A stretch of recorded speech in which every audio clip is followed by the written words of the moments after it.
ಜೈ ರಾಮಕೃಷ್ಣ. ನಮಸ್ತೆ. ಯುಗಾವತಾರ ಶ್ರೀರಾಮಕೃಷ್ಣ ಗ್ರಂಥಾಧ್ಯಯನಕ್ಕೆ ತಮ್ಮೆಲ್ಲರಿಗೂ ಸ್ವಾಗತ.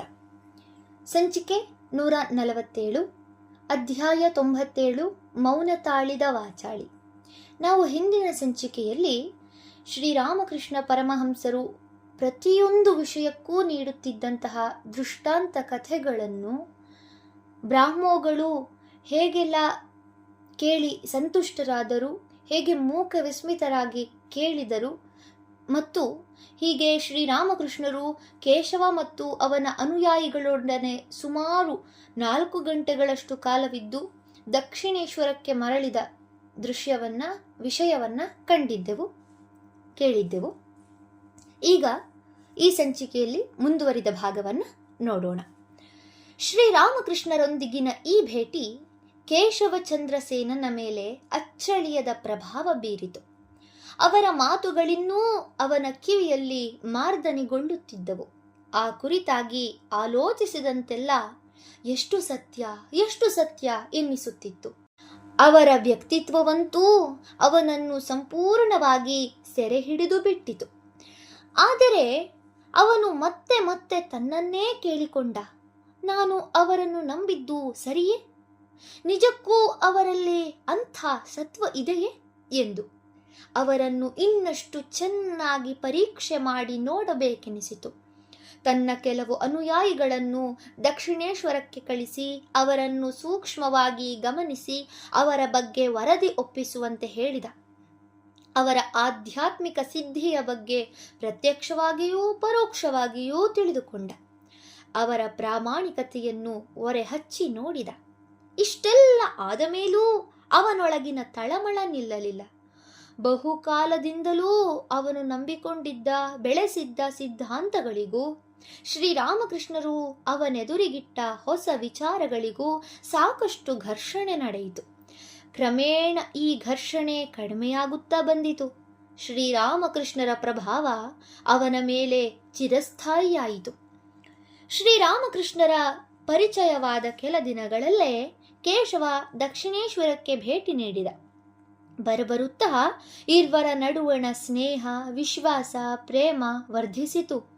ಪರಸ್ಪರರ ಭೇಟಿ ಬಹು ಸಾಮಾನ್ಯವಾಯಿತು.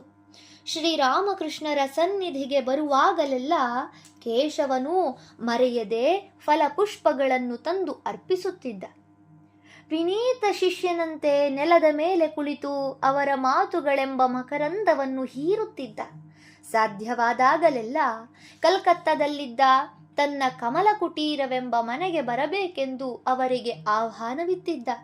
ಶ್ರೀರಾಮಕೃಷ್ಣರು ಎಷ್ಟೋ ಬಾರಿ ಅಲ್ಲಿಗೆ ಹೋಗಿ ಹಲವು ಗಂಟೆಗಳ ಕಾಲವನ್ನು ಆನಂದದಿಂದ ಕಳೆದು ಬರುತ್ತಿದ್ದರು. ಇನ್ನು ಕೆಲವೊಮ್ಮೆ ಕೇಶವನು ತನ್ನ ಆಪ್ತ ಸ್ನೇಹಿತರನ್ನು ಜೊತೆ ಮಾಡಿಕೊಂಡು ಬಾಡಿಗೆಗೆ ತೆಗೆದುಕೊಂಡ ಉಗಿಹಡಗಿನಲ್ಲಿ ಶ್ರೀರಾಮಕೃಷ್ಣರೊಂದಿಗೆ ಗಂಗಾ ನದಿಯಲ್ಲಿ ವಿಹರಿಸುವುದಿತ್ತು. ಶ್ರೀರಾಮಕೃಷ್ಣರಿಂದ ತಾನು ಕಲಿತ ಪಾಠವನ್ನು, ಕಂಡುಕೊಂಡ ಸತ್ಯಗಳನ್ನು ಇತರರಿಗೂ ತಿಳಿಸಲು ಕೇಶವ ಉತ್ಸುಕನಾದ. ಅವರ ಕುರಿತಾಗಿ ತನ್ನ ಸಂಸ್ಥೆಯ ವೇದಿಕೆಯ ಮೇಲೆ ಮಾತನಾಡಿದ. ತಾನೇ ನಡೆಸುತ್ತಿದ್ದ ಇಂಡಿಯನ್ ಮಿರರ್ ಮುಂತಾದ ಪತ್ರಿಕೆಗಳಲ್ಲಿ ಅವರ ಸಂದೇಶಗಳನ್ನು ಬಿತ್ತರಿಸಿದ. ಅವರನ್ನು ಮುಕ್ತ ಕಂಠದಿಂದ ಕೊಂಡಾಡಿದ. ಬ್ರಾಹ್ಮ ಸಮಾಜದ ತತ್ವ ಧೋರಣೆಗಳನ್ನು ಇನ್ನಷ್ಟು ವಿಶಾಲ ದೃಷ್ಟಿಕೋನದ ಆಧಾರದ ಮೇಲೆ ಪುನರ್ರೂಪಿಸಲು ಯತ್ನಿಸಿದ. ಶ್ರೀರಾಮಕೃಷ್ಣರ ಜೀವಿತಾವಧಿಯಲ್ಲೇ ಅವರ ಹೆಸರು ಬಂಗಾಳದಲ್ಲಿ ಮನೆ ಮಾತಾಗುವಂತಾದುದು ಕೇಶವಸೇನನ ಪ್ರಚಾರದಿಂದಲೇ ಎಂಬುದು ನಿಸ್ಸಂಶಯ. ಒಂದು ದಿನ ಶ್ರೀರಾಮಕೃಷ್ಣರು ಮಾತಿನ ಸಂದರ್ಭದಲ್ಲಿ ಕೇಶವನಿಗೆ ಹೇಳಿದರು, ಒಬ್ಬನು ಬ್ರಹ್ಮದ ಅಸ್ತಿತ್ವವನ್ನು ಒಪ್ಪಿಕೊಂಡರೆ ಅದರ ಶಕ್ತಿಯನ್ನೂ ಒಪ್ಪಿಕೊಳ್ಳಬೇಕು. ಏಕೆಂದರೆ ಬ್ರಹ್ಮ, ಅದರ ಶಕ್ತಿ ಇವೆರಡೂ ಒಂದೇ. ಅವು ಅವಿನಾಭಾವದಿಂದ ಪರಸ್ಪರ ಸೇರಿಕೊಂಡಿರುವಂಥವು. ಇದು ಹೇಗೆಂದರೆ ಬೆಂಕಿ ಮತ್ತು ಅದರ ಸುಡುವ ಗುಣದಂತೆ, ಎರಡೂ ಸತ್ಯ. ಕೇಶವ ಆಲೋಚಿಸಿದ. ಕಡೆಗೆ ನೀವೆನ್ನುವುದು ನಿಜ ಎಂದು ಒಪ್ಪಿಕೊಂಡ. ಬಳಿಕ ಶ್ರೀರಾಮಕೃಷ್ಣರು ಮತ್ತೊಂದು ವಿಚಾರವನ್ನೆತ್ತಿಕೊಂಡು ವಿವರಿಸಿದರು.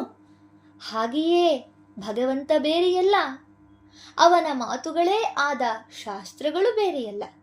ಮತ್ತು ಭಗವಂತನೂ ಆತನ ಭಕ್ತನೂ ಬೇರೆ ಬೇರೆಯಲ್ಲ. ಆದ್ದರಿಂದ ಭಾಗವತ, ಭಕ್ತ, ಭಗವಾನ್ ಇವು ಮೂರೂ ಒಂದೇ ವಸ್ತು, ಪರಸ್ಪರ ಅಭೇದ. ಕೇಶವನಿಗೆ ಈ ಮಾತು ಒಪ್ಪಿಗೆಯಾಯಿತು.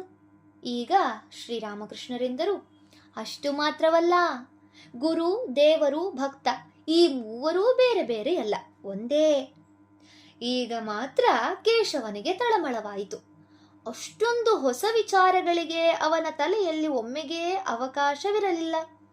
ಅವನು ಕೈಜೋಡಿಸಿ ನುಡಿದ, ಸ್ವಾಮಿ, ಈಗ ನನ್ನ ಬುದ್ಧಿ ಇನ್ನಾವುದನ್ನೂ ಒಪ್ಪುವ ಸ್ಥಿತಿಯಲ್ಲಿಲ್ಲ. ಆದ್ದರಿಂದ ಈ ವಿಷಯವನ್ನು ಇಂದು ಇಲ್ಲಿಗೆ ನಿಲ್ಲಿಸೋಣ. ಶ್ರೀರಾಮಕೃಷ್ಣರು, ಆಯಿತು ಬಿಡು, ಇದನ್ನು ಇಲ್ಲಿಗೆ ನಿಲ್ಲಿಸೋಣ. ಕೇಶವಸೇನನು ಪ್ರಚಂಡ ವಾಗ್ಮಿ ಎಂದು ವಿಖ್ಯಾತನಾಗಿದ್ದವನು. ಅವನ ಉಪನ್ಯಾಸಗಳಿಗೆ, ಪ್ರವಚನಗಳಿಗೆ ಯಾವಾಗಲೂ ಜನ ಕಿಕ್ಕಿರಿದೇ ಇರುತ್ತಿದ್ದರು. ಅಂಥವನು ಕೂಡ ಶ್ರೀರಾಮಕೃಷ್ಣರ ಸಮ್ಮುಖದಲ್ಲಿದ್ದಾಗ ಹೆಚ್ಚಾಗಿ ಮೌನವನ್ನೇ ಅವಲಂಬಿಸಿರುತ್ತಿದ್ದ. ಅಲ್ಲಿ ಅವನ ಕೆಲಸವೇನಿದ್ದರೂ ಆಲಿಸುವುದಷ್ಟೇ. ಅವರ ಅಮೃತೋಪಮ ವಾಗ್ಧಾರೆಯನ್ನು ಹೃದಯ ಕಲಶದಲ್ಲಿ ತುಂಬಿಕೊಂಡು ಹೋಗುವುದು. ಅವನ ವಿನೀತ ವರ್ತನೆಯನ್ನು ಕಂಡು ಅವರೊಮ್ಮೆ ವಿನೋದದಿಂದ ಹೇಳಿದರು, ಕೇಶವ, ನೀನು ನಿನ್ನ ಲೆಕ್ಚರುಗಳಿಂದ ಅಷ್ಟೊಂದು ಜನರನ್ನು ಸಂತೋಷಪಡಿಸುತ್ತೀಯೆ. ಎಲ್ಲಿ ನನ್ನ ಮುಂದೆಯೂ ಅಂಥದೊಂದು ಲೆಕ್ಚರು ಮಾಡು ನೋಡೋಣ. ಅದನ್ನು ಕೇಳಬೇಕು ಅಂತ ನನಗೆ ತುಂಬ ಆಸೆಯಾಗಿದೆ. ಮಹಾಶಯರೇ, ಇದೊಳ್ಳೆ ಚೆನ್ನಾಯಿತು. ಬೆಟ್ಟಕ್ಕೆ ಕಲ್ಲು ಹೊರುವ ಕೆಲಸ ಮಾಡಲೆ ನಾನು? ನಿಜವಾಗಿ ನೋಡಿದರೆ ನಾನು ನಿಮ್ಮ ಮಾತುಗಳನ್ನು ಆಲಿಸಬೇಕು. ನನ್ನ ಉಪನ್ಯಾಸದಲ್ಲಿ ನಿಮ್ಮ ಮಾತುಗಳನ್ನು ಸೇರಿಸಿ ವಿವರಿಸಿದಾಗ ಜನ ಬಹಳವಾಗಿ ಮೆಚ್ಚಿಕೊಳ್ಳುವುದು ನಿಮ್ಮ ಮಾತುಗಳನ್ನೇ, ಗೊತ್ತೇ? ಧನ್ಯವಾದಗಳು. ಇಂದಿಗೆ ಅಧ್ಯಾಯ 97 ಸಂಪೂರ್ಣವಾಯಿತು. ಮುಂದಿನ ಸಂಚಿಕೆಯಲ್ಲಿ ಹೊಸ ಅಧ್ಯಾಯವನ್ನು ಪ್ರಾರಂಭಿಸೋಣ. ಓಂ ಶಾಂತಿ ಶಾಂತಿ ಶಾಂತಿ. ಹರಿ ಓಂ ತತ್ಸತ್. ಶ್ರೀರಾಮಕೃಷ್ಣಾರ್ಪಣಮಸ್ತು. ಸರ್ವೇ ಜನ ಸುಖಿನೋ ಭವಂತು. ಜೈ ಶ್ರೀಮಾತಾ.